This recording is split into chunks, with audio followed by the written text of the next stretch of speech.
What's good? What's happening? Welcome to another episode of Hope Academy. We are here to chop a lot of game tonight. I hope everybody has had a good week and had lots of rest, got to exercise.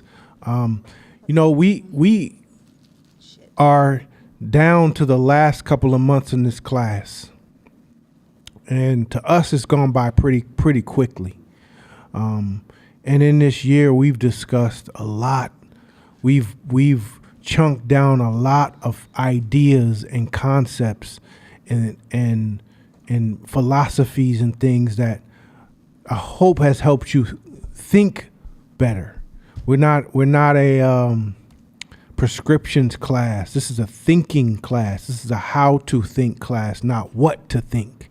And so sometimes we get lost in the weeds of what we're learning and not realizing that if you really dug deep and absorbed and lost yourself in the class, then you will find that your thinking is different. I hope you've come to that realization in terms of how you make decisions, how you evaluate decisions. That's what this class is for. The other reason that we're here is for community, and that's to make sure that us as Black folks and folks of color, we are engaged and we get to hang with and exchange ideas with each other. This class ain't really, it has limitations outside of the theoretical and philosophy that's being taught. It's the big part of this class is the community. I love to see you guys doing business with each other and collaborating with each other and partnering with each other. It's dope. It's dope to watch. And it proves the power of this. Shows the power of this community. And so this is, and the third thing is the class is for you to do. It's for you to take and for you to do with what you take. If you don't do anything with it, it's just is sitting there doing nothing. And so it's not effective, and it's not a complete waste because what you have is dormant, but it is a waste if you have it and don't use it. You don't apply it, you don't try it, you don't make moves with it, you don't fail with it, you don't succeed with it, you don't learn with it. So remember that we've taken a journey from January to here. It's been a journey, and to me, this is probably one of my favorite years. Just the amount of knowledge, the way it's been transmitted. And me being a student here too, when it's time, when I sit in that chair and the shit that I've learned, like so fucking valuable, so valuable. How many so far feel like certain times throughout the class that either Nana or I we did some secret private eye research about your life, and now we just talking to you?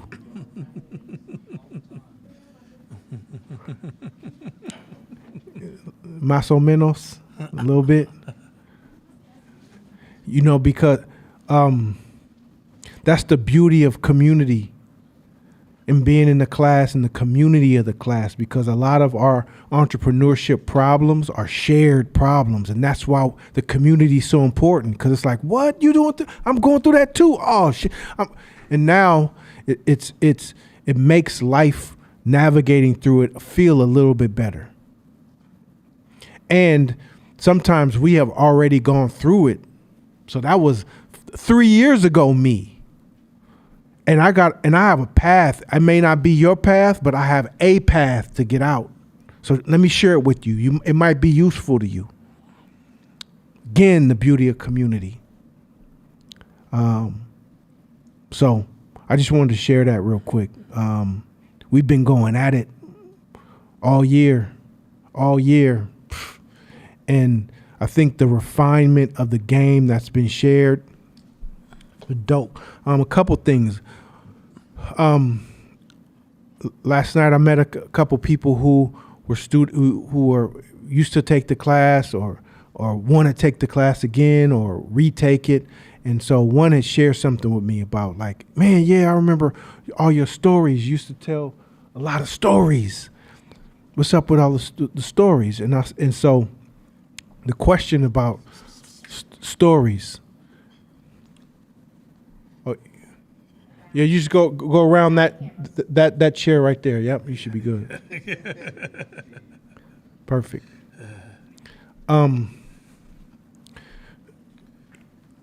I've curved off the stories a little bit, if you haven't noticed. At least the personal struggle stories that I used to tell a lot. Why? Why is that? Is because personally, I am trying to tell myself and create new stories.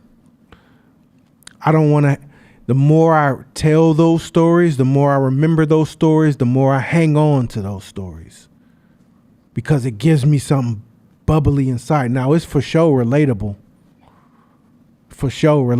But when you're trying to level up, sometimes you got to let go of old stories. And yeah, that shit still happened. Yeah, it still happened. And we could talk about it. But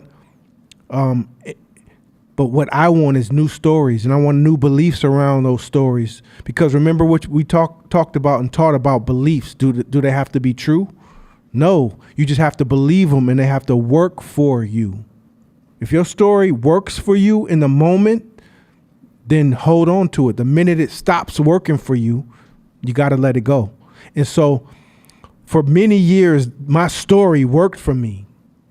Coming from nothing, having, achieving levels of success, losing it all, being homeless, all that shit is true. And it's a story. It's a great story. But at this stage of where I am, I had to let go of it. Now I'm lightweight glad it happened. I'm glad I lost everything because I was a dumbass at times. So yeah, that's what happens to dumbasses when their ego's high and they don't listen, and they all of a sudden think that they reached a level where no one can talk to or touch them. That's what happens. You can damn near predict that. So it's not, so horrible that it happens. It's predictable. If you watched me on a sitcom and you saw the personality shift when the money came, you knew that next episode, you knew what was about to happen. So it's not so dramatic anymore at the stage that I'm on now. I look at and realize that. And so, yeah, that's what happens. And so one day I'm going to adopt a new belief, and that's going to shift that and change that until that works for me, until it doesn't. So anyways, we got a dope ass class lined up. This is called Learning Environments.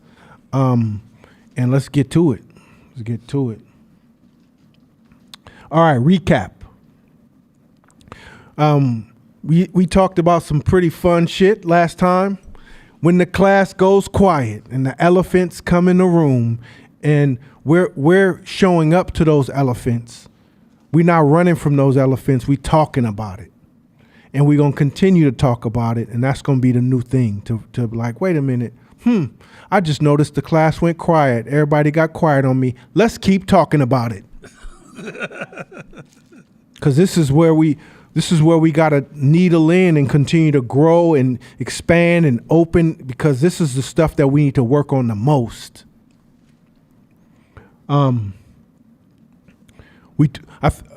We talked about the difference between emotions, feelings, and moods, which I think was lightweight profound in a way, because most of the time we're just thinking about how we're feeling and we think they're all connected, not realizing that an emotion and a feeling different, and a mood is different than the two. So now you can see things from a macro perspective to see, man, am my moods being influenced by the environment? And how long have I had this feeling based on a belief? And the emotion that I feel right now is just chemical storms that's happening in my brain that'll be gone in 6 seconds. Once you know that, then you're better able to not go 0 to 100 when somebody and flash on somebody, knowing you just got a chemical storm in your brain that now you just irritated. Let me let this subside. Then let me deal with my feelings later. But right now, I'm not going to destroy something, a relationship, a person, a future situation, an opportunity, because I'm having a storm in my brain that's causing me to feel an emotion. That's huge, especially people like us who come from hella trauma. Make sense? Next slide. Yeah, so my side of the class has been a lot of feely, emotional agilities. But I hope you guys understand that in entrepreneurship, it is everything. It is connected to all of your entrepreneurship.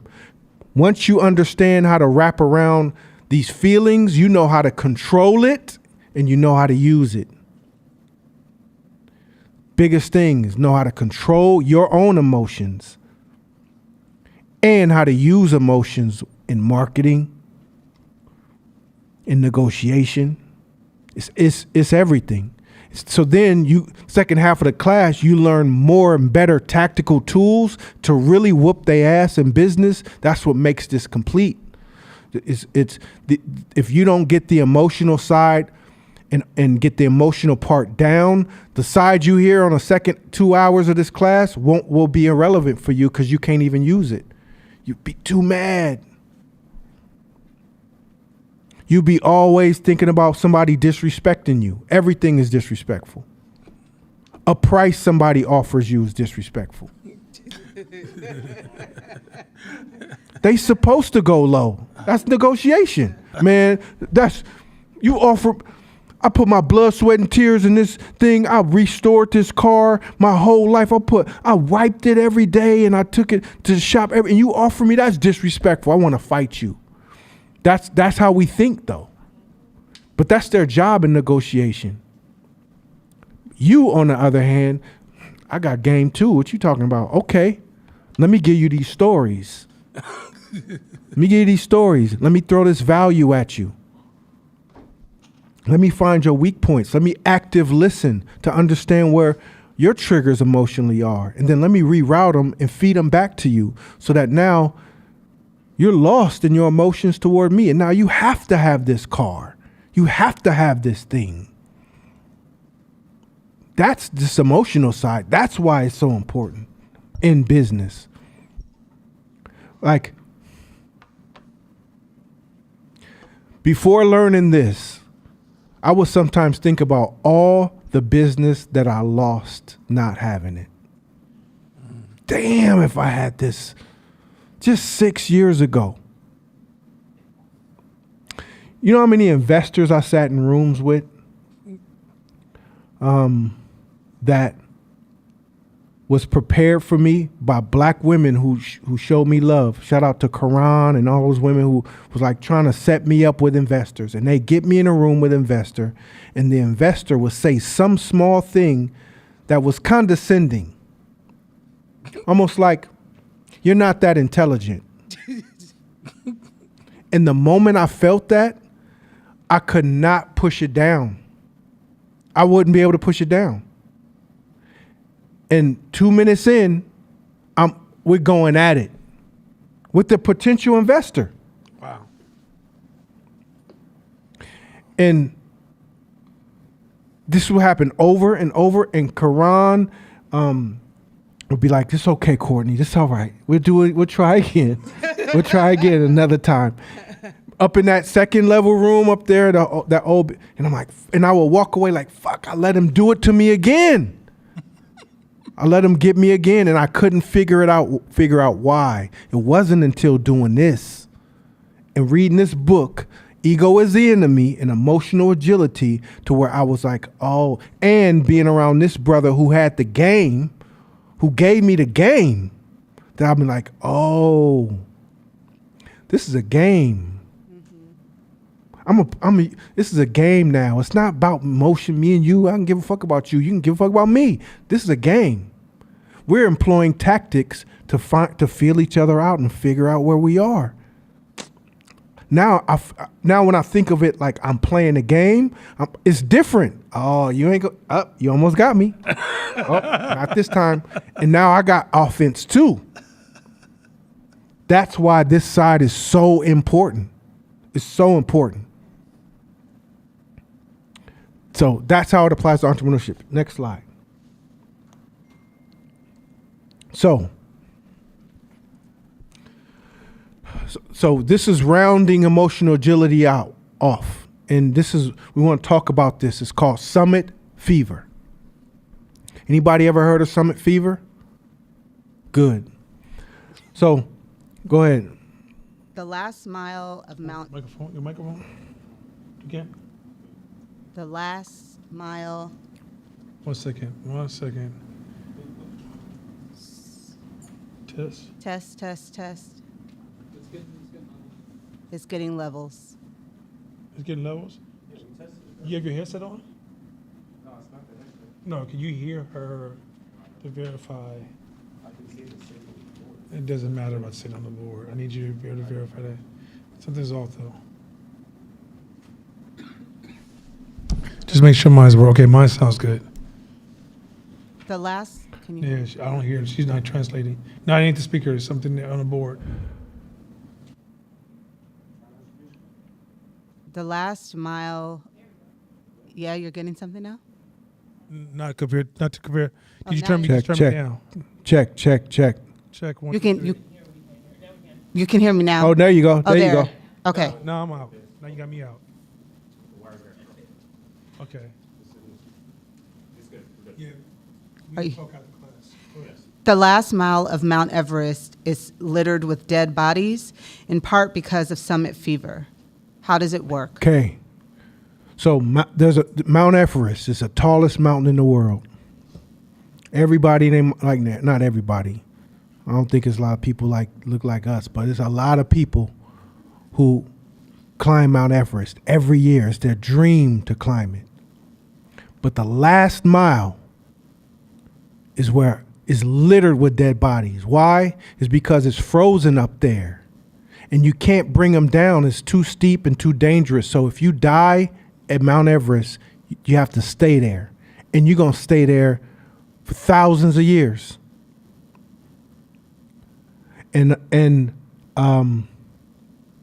So how does that work? It takes 2 to 3 months to climb this mountain. It requires an exorbitant amount of preparation, adjusting to the climate and altitude adjustment. After preparation, it takes about a week to ascend. So it takes about 2 months of preparation. You have to get your body adjusted to the elevation and the climate and the preparation and the food and the equipment. So it's about a 2 to 3 month journey, depending on experience. And then once you start the ascend, it takes about 7 full days. 7 full days to get to the top of that mountain. But here's the interesting part. Next slide. You can see the top of the mountain at the last mile of Everest. So you can't see the top of that mountain through the whole journey. But once you get 1 mile away, you got a clear shot to the top of that mountain, a clear shot. You can see it all clearly. Next slide. Some people see the moment they see the top, get tunnel vision, get desensitized to risk, and will try to go for it, leaving all precautions and training that got them that far, and they die. Damn. So they've been disciplined, prepared, doing all the things, all the way up for month 1, month 2. Month 2, week 3, all disciplined. They have a healthy fear of that mountain, so that they can make sure that they making all the right moves the whole way. They get up there, and once they get about a mile away, they lose it. They lose all the discipline and get tunnel vision And they go for it. I can see it, I'm gonna go for it. And they die. Damn. That's what summit fever is. Next slide.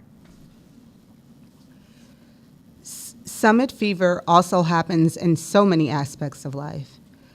Another common occurrence is in combat sports. The hardest thing a person can do is maintain their discipline when it looks like they got their opponent injured.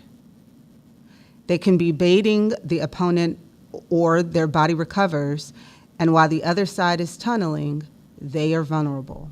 Do you guys understand how powerful that is?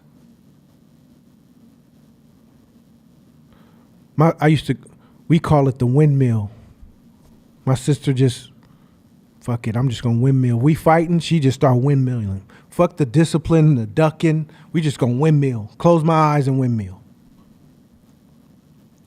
Sometimes when you see your sights on a goal and it's almost there, and you've been carrying discipline this whole time, the hardest thing for you to do is maintain it when it's right there. Mm-hmm. That's summit fever. Mm-hmm. Mm-hmm. That's summit fever. Mm-hmm. And in so many aspects of our lives, we're in situations where the idea is to maintain your disciplines and see it all the way through to the absolute end. And don't get your own ideas and your own thoughts about what to do now and how easy. That's not what got you here. What got you here is your disciplines. So while you're here, what do you think is going to carry you through those disciplines? And it happens to the best of us. We get these new ideas all of a sudden. We become geniuses and want to switch up. So understand so you got a name for it. You can call your own self out. Man, this feels like summit fever. Because now all of a sudden I want to switch everything up and I'm a genius about how to do things. No, what got you here? And it's a psychological impulse that happens to a lot of us. If you was ever on the other side, a lot of times that's how people get caught. Summit fever. You get caught in the streets, summit fever. Just this one time I'm gonna do summit fever.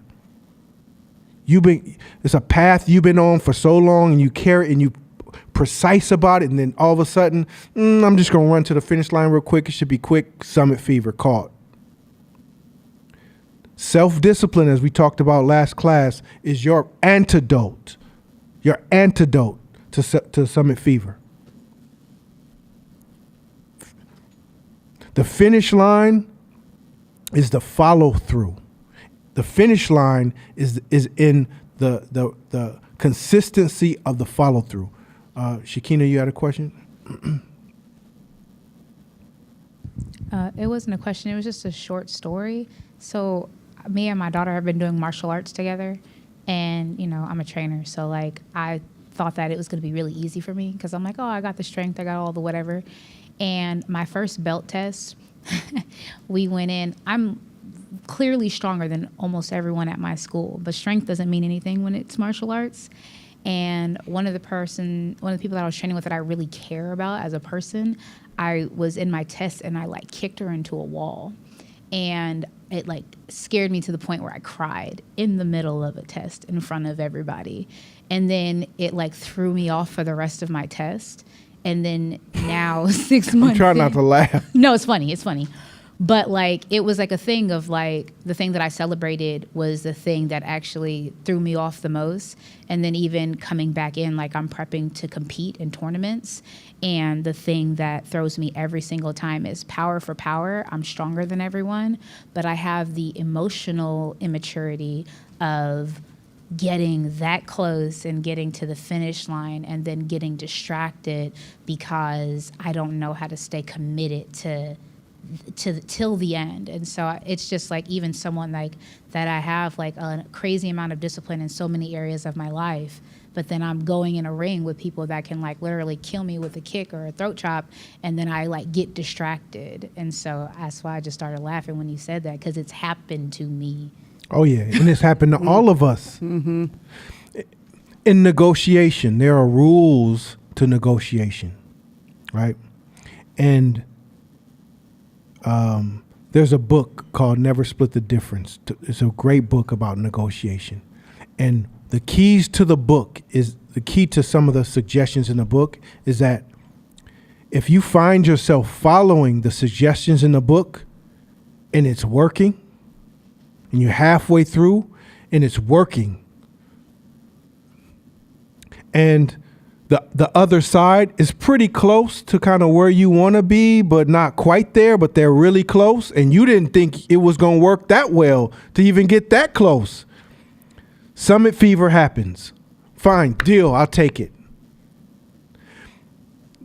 They say you messed up because it's not about the deal. It's about practicing, having the self-discipline to follow it through to the end, because that next time where the opposition is going to be tougher than that person, you don't have the muscles.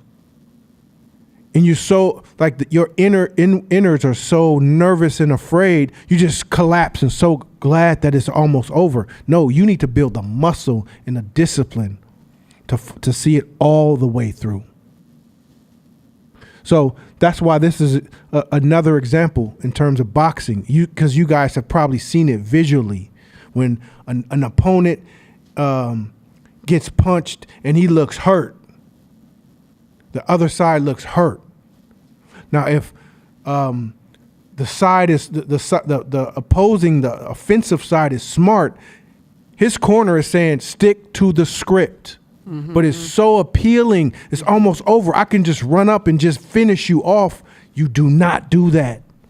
Because maybe by the time you get to me, or maybe the punches that you throwing at me aren't in vulnerable areas and I'm healing up. And if I recover while you still in tunnel vision, I'm knocking your ass out. Mm-hmm. And how many people have seen that in boxing? Mm-hmm. I've seen it. In MMA, I've seen it. He punched in the gut. The kid backs up and he bellows over in pain. He gets tunnel vision. Oh, yes. And runs over there and gets knocked the fuck out. Excuse my language. Sorry. The fudge out. Fudge ice cream. Right. I think I'm sitting here thinking like, even in this space, right? Some people have been here longer than others. And there's a place of like, you can get overly familiar with the space. And so you feel like because you've been here longer than that means that you have a deeper grasp on some of the information that comes through here than other people do.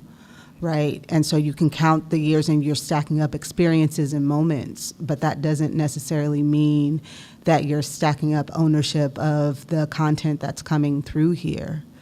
Or even if you did, like this was, I don't know, this is my year, I was on my stuff. I was like on it. Ooh, Naomi, you keeping me non-cussing.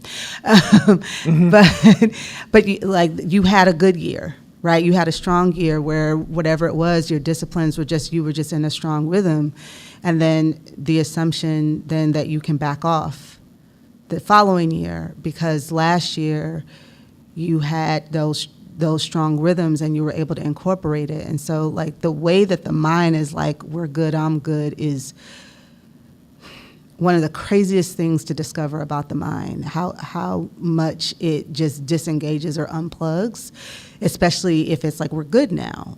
But just even in a space, feeling like I don't need to come back again. I'm like, fight through that because we all kind of hit that, like, I'm good. I don't need to continue to invest in myself in this way. But the thing that, when you were talking, the thing that came up was like, wow, there's such a place of like understanding, like hearing the truth of this. And then if you ask yourself the second question of like, how much mastery do I have of even this information, and you realize that you're still at the starting point of so much. If your goal is to have a level of mastery of what we talk about in here and not just to be able to read it. And so it's like we set up all of these like false proxies of like how many years you've been in it, all of these other things that don't really translate to ownership of the information. Yes, yes. And here's a simple statement.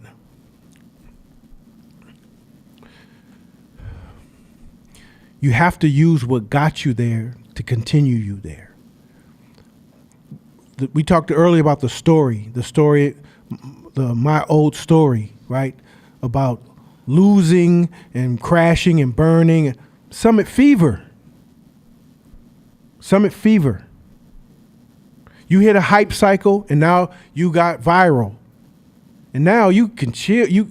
You're hitting a hype cycle and you're in a momentum type of rhythm where it feels like everything you shoot goes in. You can get summit fever. Man, I don't gotta keep my eye on the ball that much no more. I don't gotta worry about my form no more because maybe it's inside of me. I don't know.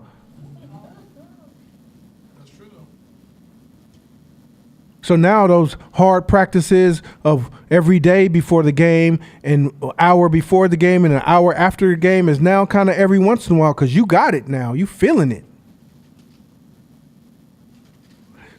It's not going to affect the next few games because that is a product of when you were in rhythm. What it's going to affect is later.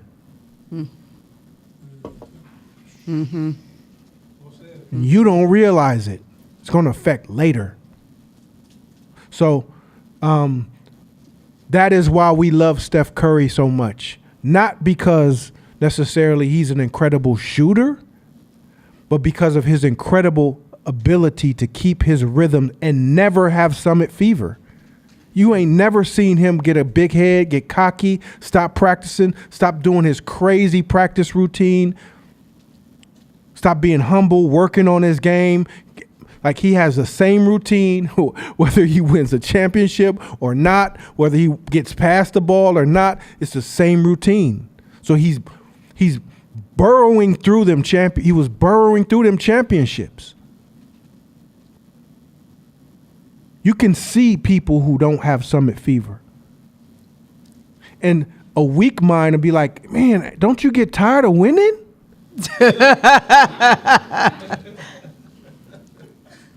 Like, what's your motivation? Like, what motivates you to keep going? Like, they don't understand. But it ain't ever enough. Ain't never fucking enough. Never. Never.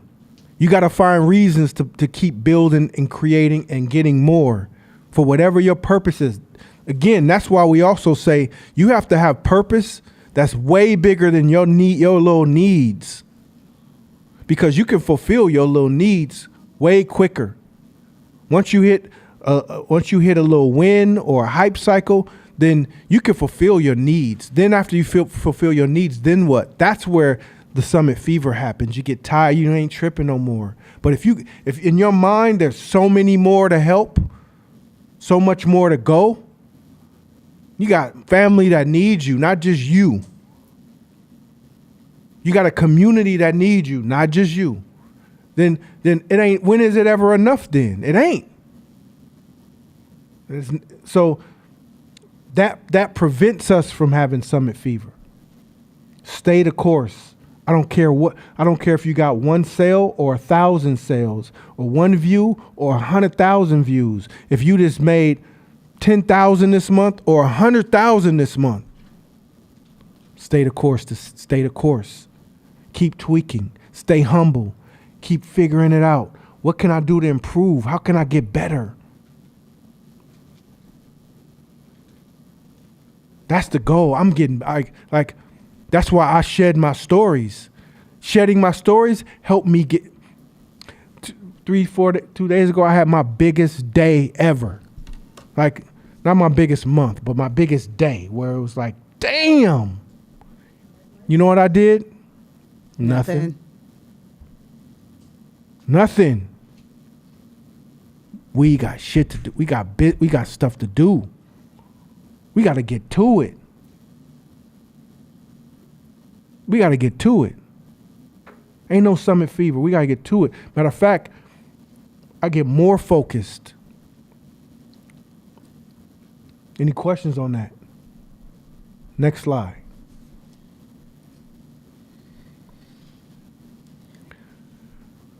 There are two sides to confidence. Confidence, the action, and confidence, the feeling. Okay. So, talking more of these emotional dialogues and understand emotional agility. I wanted to break confidence into two pieces. Confidence is a big one for our culture especially.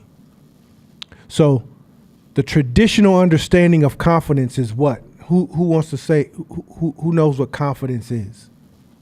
Anybody want to take a shot? Give her the mic. Belief in oneself. Belief in oneself. Does everybody concur with that? Everybody concur with that? That's a general understanding of confidence. Belief in oneself.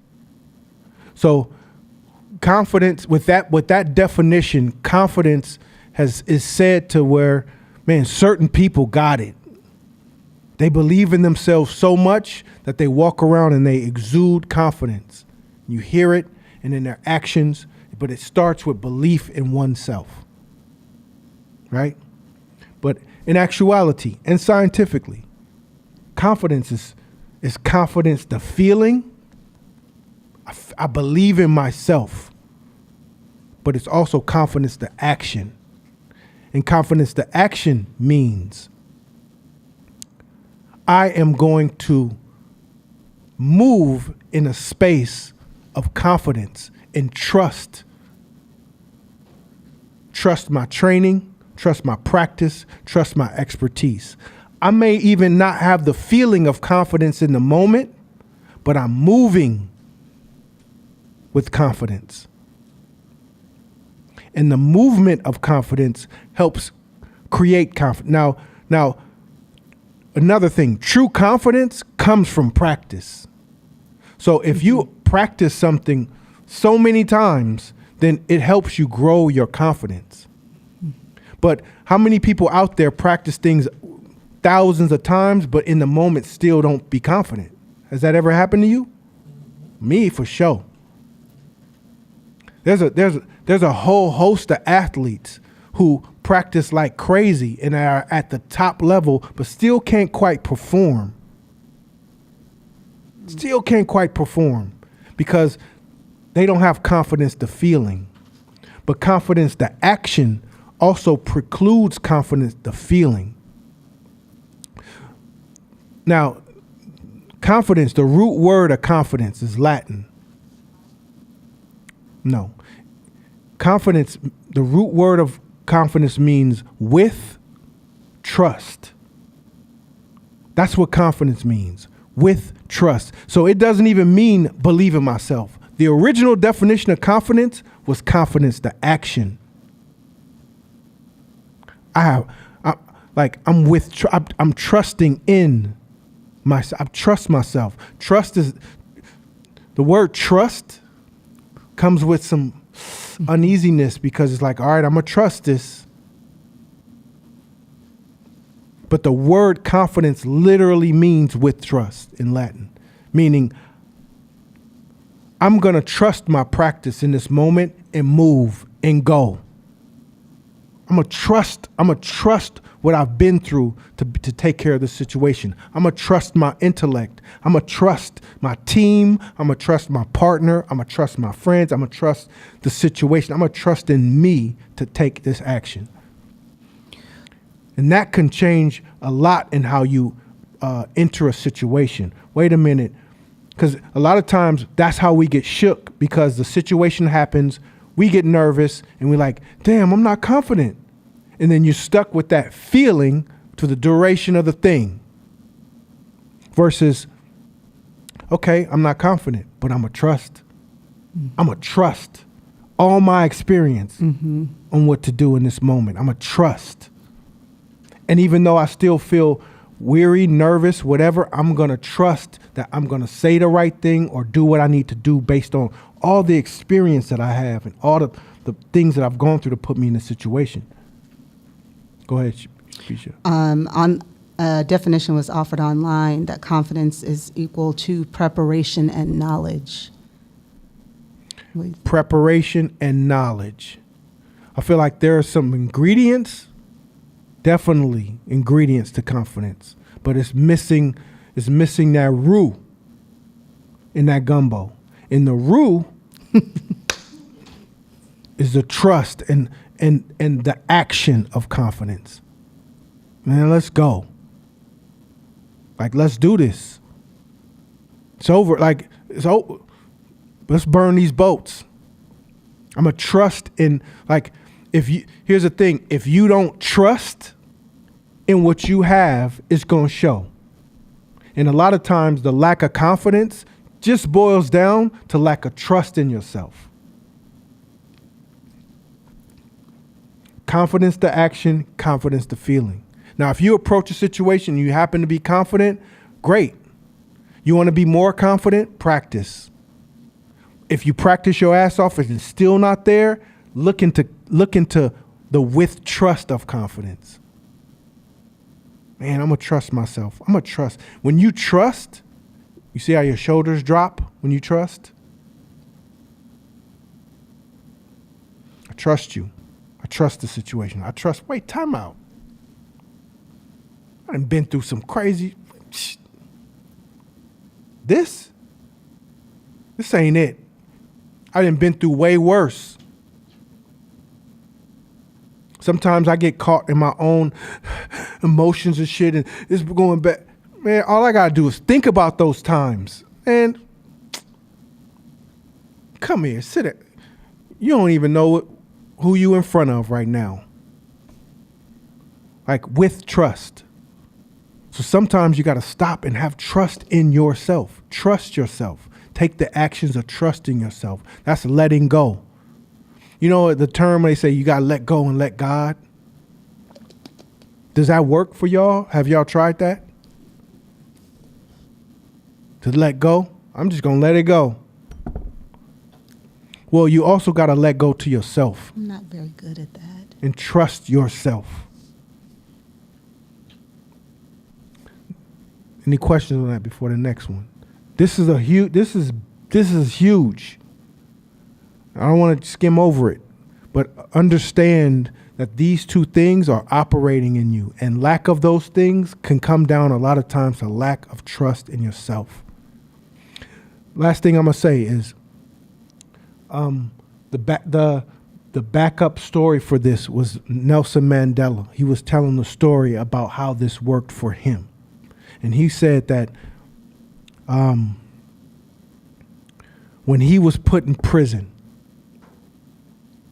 he was on trial, I think, for, was it 24 years or 27 years he was on trial for. They was going to give him 27. So he said, did I have confidence? Hell no. He didn't say the hell part, obviously. Did I have confidence in the trial that I was going to get released? That it was going? No, he didn't. I didn't have confidence. I wasn't sure. I was scared. I was nervous every single day. But I chose to take confidence to action. So when I walked out of my cell and I walked around the hallways and in the forums and where all the other prisoners could see me, I walked with my chest out, with a smile and with a confident look, and it charged up everybody in the prison cell. I chose confidence, the action in that moment, while I was not feeling confident, the feeling. And the confidence, the action charged my people and made them one unified front. To where confidence, the action bled over into confidence, the feeling, and then he ended up getting discharged and becoming the first black president in South Africa. So in entrepreneurship, our confidence is going to get shook all the time. We're going to fall flat on our face sometimes. We're going to be fresh off taking an L. We're going to be fresh off getting told no. We're going to be fresh off like looking at your numbers and it's like, damn it. But you, in those moments, activate confidence to action and trust in your training. Next slide.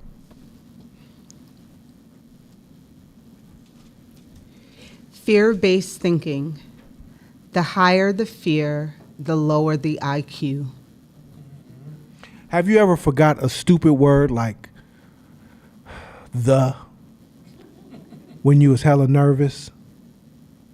And then once you got out of the situation, you remembered the word the? Like, that's the word I was looking for. Because when you have fear-based thinking, which most of us have, your IQ drops tremendously. 100%. Now you understand why that's the way that is fear consumes so much of your internal, your emotions, because it is in protection mode right now. And the way it thinks is, you don't need to think about no high level shit right now. You about to die. So we're going to get you ready to survive. So you either going to fight, run, or freeze and hope that big bad whatever thinks that you're a tree or some shit. That's what it's preparing you for. It doesn't realize that we're in 2024 and we're having these intellectual discussions and we're on computers and we having dialogue with people.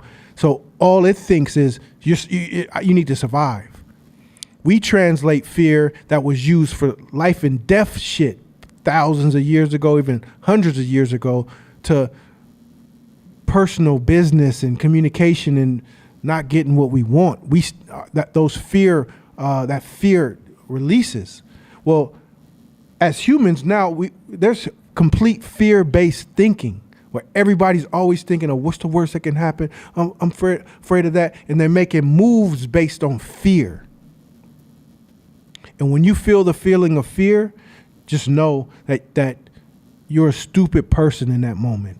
We all are. We all are. So the best thing to do in that moment is to back away. Back away. I remember I was driving. I was going to meet. I just started Courtsmith, and I was going to meet a potential investor or something. So I'm trying to think of like how do I say what I do and like my elevator pitch type thing. So I'm going over it in the car on the way to meet this guy. Probably practice it 300 times.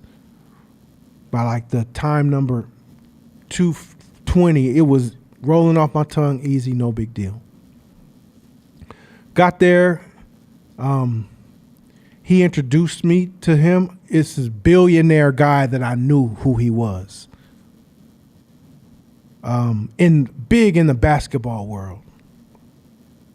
I couldn't remember my name, what I did, nothing. What do you do? But my name is, and I'm thinking, all them times I practiced in the car. It's crazy. I literally couldn't remember. I fumbled it. And so he was like, okay, what's your name again? Like, Corey, what? And I was like, and while I'm cleaning it up, I'm also thinking, all that practice. It's because when fear comes, IQ drops. So remember that. So you might have to back away from certain situations, and you have to start evaluating your thinking. How are you thinking? Is my thinking fear-based? Meaning, is it defensive or is it offensive? If your thinking is always on the defense, your thinking's too fear-based. It goes back to hot sauce. Taking the tops off the hot sauce. And you're completely logical and feel good about your answer too. We went to a soul food restaurant. For those who ain't been around, we went to a soul food restaurant in Seattle a while back. And so we get there, we sit down, and it's all us entrepreneur brothers there. And so we sit at the table like, okay, this is going to be good. And we look up and I'm like, excuse me, can we get a new hot sauce? Because the top's off of mine. And then like everybody started looking around. We look at all the tables. All the hot sauce tops was gone. We like, fuck is going on with this? I ain't never seen this in my life. Is this some new Seattle? So somebody asked, I forget who asked, why is the tops off the hot sauce? She's like, because people be stealing them and putting them in their purse. Sorry. So once we took the tops off the hot sauce, they stopped stealing them. Like I came up with the best shit ever. Like, you ain't got a better answer than, like, I'm a genius, damn near. And we sat there and laughed, and we talked about 22 other ways they could have did it different than to take the tops off the hot sauce. That's fear-based thinking at its finest, Charlize.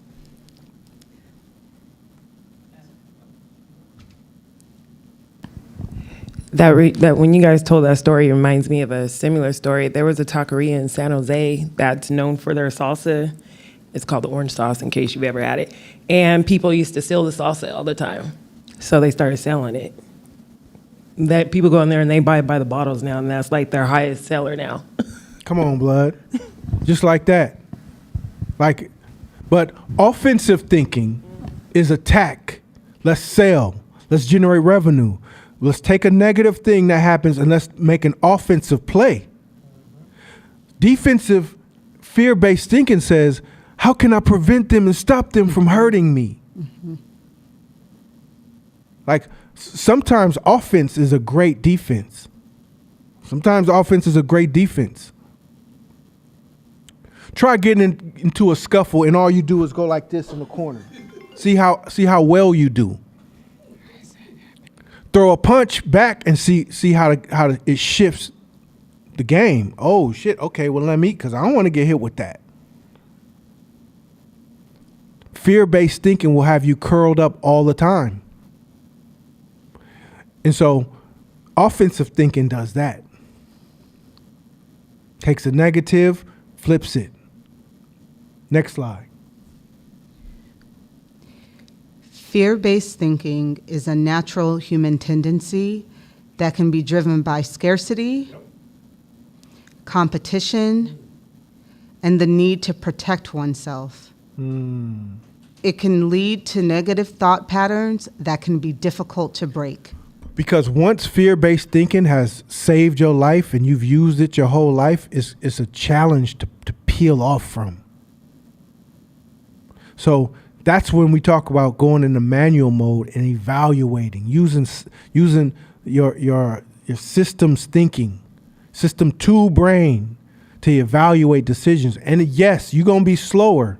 It may slow you down. Second thing is to get around somebody who's offensive and successful, and run your ideas back and forth. Come up with yours first and then test it. And you'll find that over time, you'll gradually improve your offensive thinking and remove the fear-based thinking. Again, it goes back to trusting of self. Trusting yourself to have the confidence to make an offensive move. The other thing about competition can be good, but over competition is toxic as hell. I ain't you. I ain't got what you got. I ain't got the situation that you've been in. I'm in my path. So yeah, it's good sometimes to look to the right or the left with peers and it's fun, but I'm not overly invested in competing with you. Because I don't know what you got in your pocket. I don't know what resources you have that I don't. So I'm not going to get down on what I don't have that you do when we don't even got the same resources. Or where I am in 10 years is not where you are in 18. So I'm not like, it's certain things, I'm not there yet. I'm going, but I'm at the 10-year version. I got people like, man, I'm trying to be like you right now. Come on, cuz. Come on, cuz. You want to just hop, skip, jump the whole line. You want to hop, skip, jump the whole line and just get there now. Well, guess what? Even if you have it, because you ain't got the experience to deal with it, you're going to fail. You're going to fall. Because you got to go through the painful shit and the experience and the learning to even be able to hold it up. And the environment's different. I got 2 sons. One's 24, one's 27. And the 27-year-old was like, for a minute, tripping about not being able to get his own place and all this shit at 27. And I said, hey, the environment and the economy and the government is trash. I had a partner when I was 22, 23. He worked as a manager at McDonald's and had his own apartment and a BMW. He had an apartment and a BMW and lived by himself as a manager's salary at McDonald's in 1994. You can't do shit with that. McDonald's job, you still got to live with 2 or 3 other people. Mm-hmm. So the economy, you can't even compare the two. So you don't compete with me in that regard. Just compete with yourself and get better within yourself and grow and expand within yourself. So sometimes competition can lead to fear-based thinking because you're making decisions not based on the best move, but on the move of the person next to you. And you don't know what the cards they got. Who cares? I've been the brokest person in rooms and been hella happy. I don't care because I'm a little less broke than I was yesterday. So I'm celebrating. I didn't have a car certain times. I'm juiced. I learned to be juiced. So what? I don't got a car. Because I know I'm better than I was yesterday. And I can be happy for you. I can be hella happy for you. You can pull up in a dream car that I want. And I could be walking, catching BART. And I'm super happy for you. Why? Because I know your journey led you to that car, to that stage, to that position. And my journey is where I am. And as long as I'm getting better, I'm good. Because I want to know all the micro things to be able to manage, maintain, and have that car. And that takes the experience, that takes the growth. And so fear-based thinking, when you're overly competitive, can fuck you up. Now, it's always fun to have peers to keep you motivated, keep you going, to trade secrets with on your level. And competition can be fun. But the minute you get caught in it and now you're afraid of how you're going to look, man, I'm 24 years old and all my friends is doing X, Y, and Z and I'm not. Man, shut that shit down. So what? So what? My pops was a crackhead. I don't like where I'm at. My capacity of where I came from to where I am is so wide. I could never catch you and I'm still good. I could never catch you and I'm still like I've been racing and I'm still good because I know I'm putting in the work. I'm trusting in the work. I ain't competing with you. Now, of course, there's we called it, what was the word? A currency of competition that resides in all of us. We wouldn't be alive if that's just part of it. It's a currency of competition that resides in all of us. So yeah, use it. It's fun. But don't let it create fear-based thinking in you. Next slide. Some examples of fear-based thinking include fear of making mistakes. People may be afraid to make mistakes even though they won't lead to death or permanent damage. Okay. Fear of the unknown. When people don't know what the future holds, they may feel out of control and try to anticipate every outcome. Come on, let's stop right there. There's a lot of people with amazing ideas and in businesses that they never start because of these first two. I don't want to make no mistakes. I don't want to make a mistake, or it has to be planned perfectly. Yeah, good luck. Good luck. Can't do it. And so they'll never start. Fear of the unknown. Fear of the unknown is a huge one. It's a big one. And so not knowing the outcomes of certain things, especially what we call people who are control freaks, or they grew up in an environment where it was just a high trauma environment where they didn't have a lot of control as children. When they become adults, they want to control everything because they never want to be where they were before. So now they got to control the outcome of everything. Well, you can't build nothing like that, because building something, it's loose. It's mistakes. Stuff falls out your hand. It drops. You look like a fool sometimes. You get egg on your face sometimes. That's the part. That's how building goes. You can't get there without that. So a lot of people get stuck. They get stuck from those first two. Next one. Perfectionism. People may have unrealistic expectation of themselves or others and feel like they need to have complete control over everything. Perfectionism. That's a big one. That's so big that we have worshipped that word. We make it a badge of honor, and really, it's just a cognitive distortion. It's a mental disorder, because the perfect doesn't exist.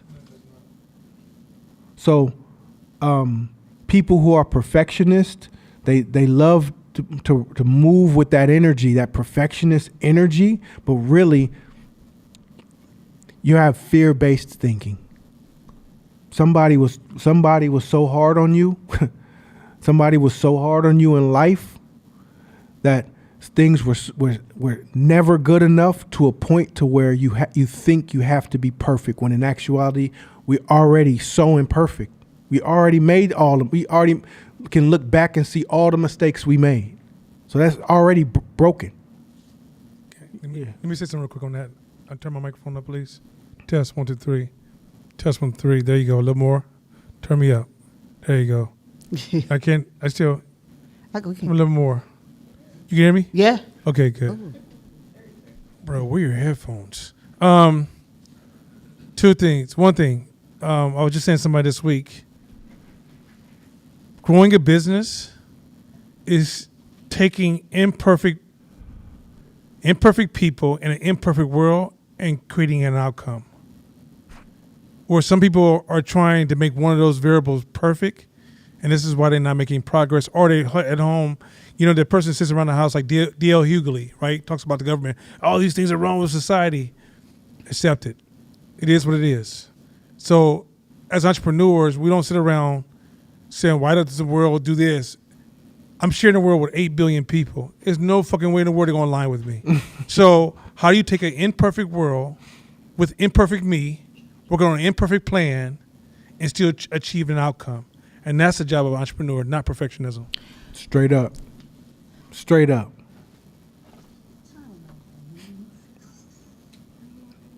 All right, next one.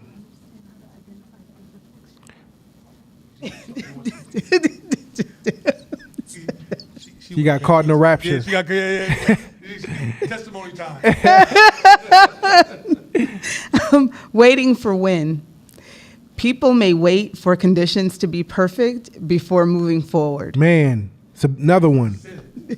I know hella people with dope ass albums that never get released because it's not perfect. Dope artists, dope rappers, it's not perfect, so they're not releasing it. And guess what? 7 years later, the whole economy and structure and styles and trends changed, and that's dead now. That whole style, rhyming pattern, rhythm ain't even a style no more. Damn.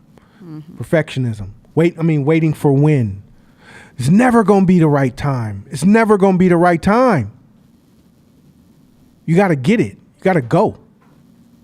Next slide. Emotional agility in practice.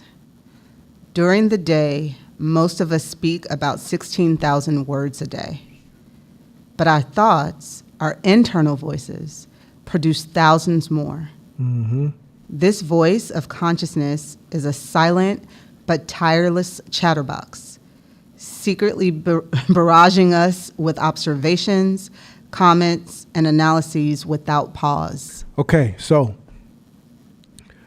how many, does anybody, I don't know if it's just me, but does anybody in here have like a radio station, movies, plays, history lessons, a history channel, all going on in your brain at the same time?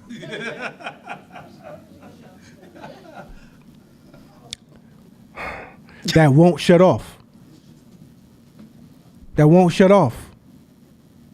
That's why I know sometimes some of us, you know, hey, I gotta smoke weed because that quiets the voices down. That's what my son tells me, right?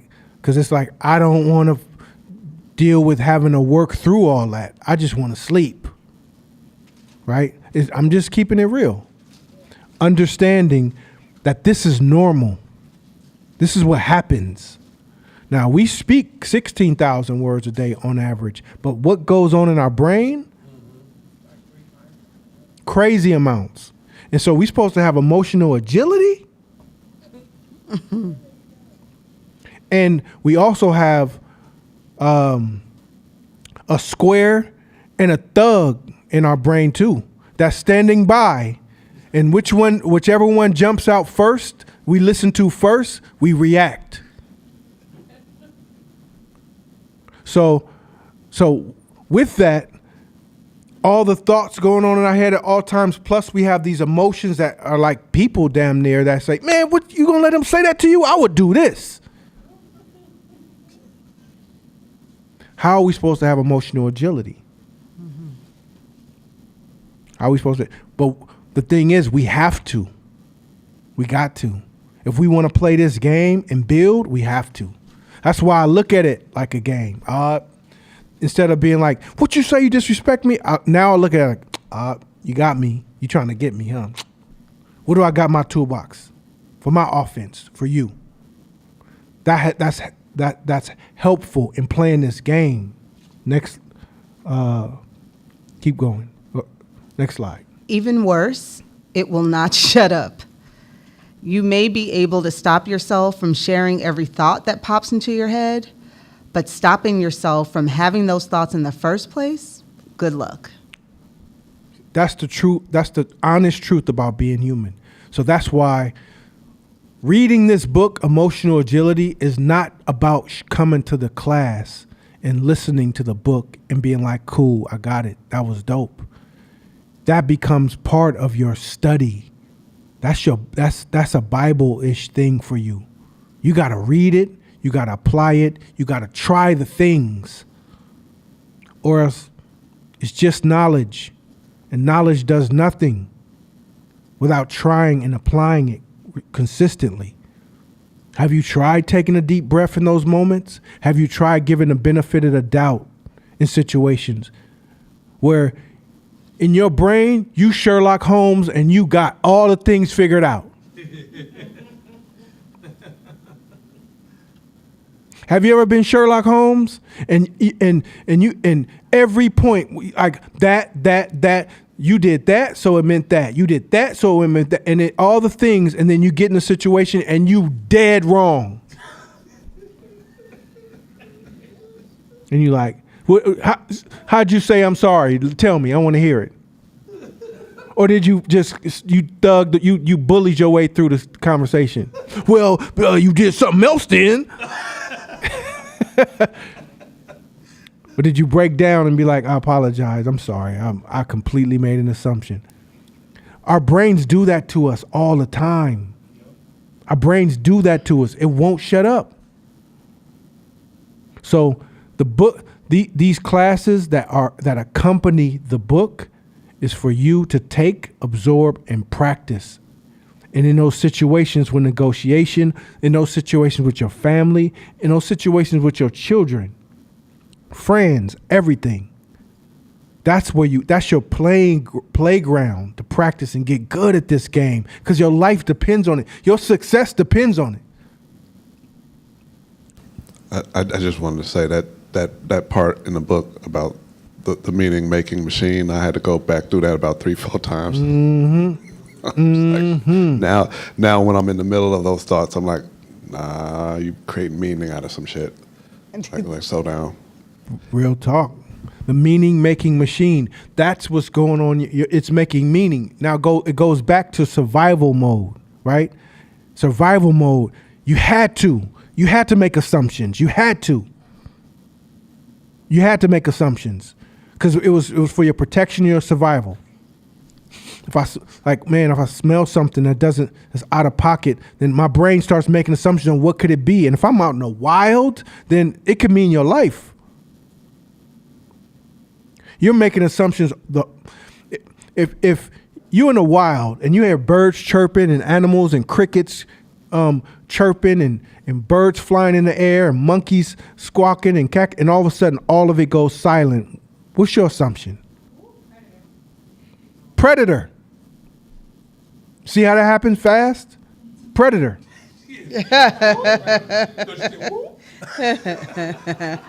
Because survivalist, people who's been through hella trauma and survivalist, that's where we go. That's where we go.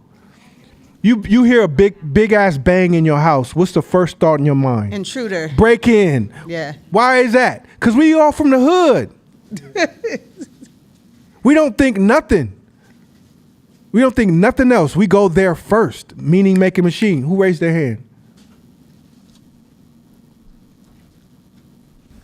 I was just going to talk about how if you see one person running and everybody starts running, Not same. question. Same, because we're in this for survival, and that's also related to last week's class that you were talking about. What's the term for that? Where crowds follow each other. Oh, social proof? So no, not social proof. Contagion. Social contagion, right? That's also social contagion because we're inherently wired to trust the crowd. Seeing somebody run and you running is the same thing as when you go to an ad and you see 5 stars with 449 people who rated it. It's the same thing. That's why you have it. That's why they have it there, because they identified that. Social contagion. Next slide. We're going to pause the class for just a couple minutes. Okay. So Okay. Okay. so basically this thing popped up and it just keeps coming up. Is that on computer? This is our computer. So Okay. and then I'm going to also test the internet on that computer. So Okay, just get back to it. Let's get back to it. We can figure this out on after class. disconnect it. No, get back. Hell yeah. Come on, cuz. So I'm going That's a great question. to test it. Can you say that on the mic? It should connect. Go quiet now. So when you I'm done with it. when you recognize the social contagion, what are some of the ways that you can exploit it? So, as a business person, as a marketer and brander, your job is to understand social contagion and exploit the hell out of it. Every angle. Just like the business and the market does. So when they say 15 doctors agree, we have the best toothpaste in the industry. That's social. They're applying the pressure of social contagion. When they say everybody's doing it, social contagion. When the promoter is 4 people in the club and it's 28 people in the line outside, they're trying to apply the pressure of social contagion. As a business person, you got to find all the angles of social contagion and apply pressure on it. As a business person, hell yes, on that side of it. You exploit it. But on the flip side of it, you avoid it at all costs.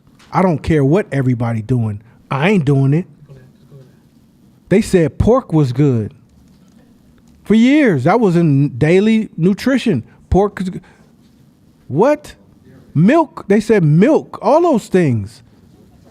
So you got to know, you got to do the research for yourself. You can say, yep, that feels good. That's dope. Everybody's doing it. Cool. All right, I'm going to go back and do my own research. Do my own work. I'm going to look it up and I'm going to see what the research does for me. And you'll find that most of the time you'll be separating from things. You're not doing stuff. You're not doing certain things. And now you look kind of weird and off because you're not hooked by social contagion, but you use the hell out of it. You use it.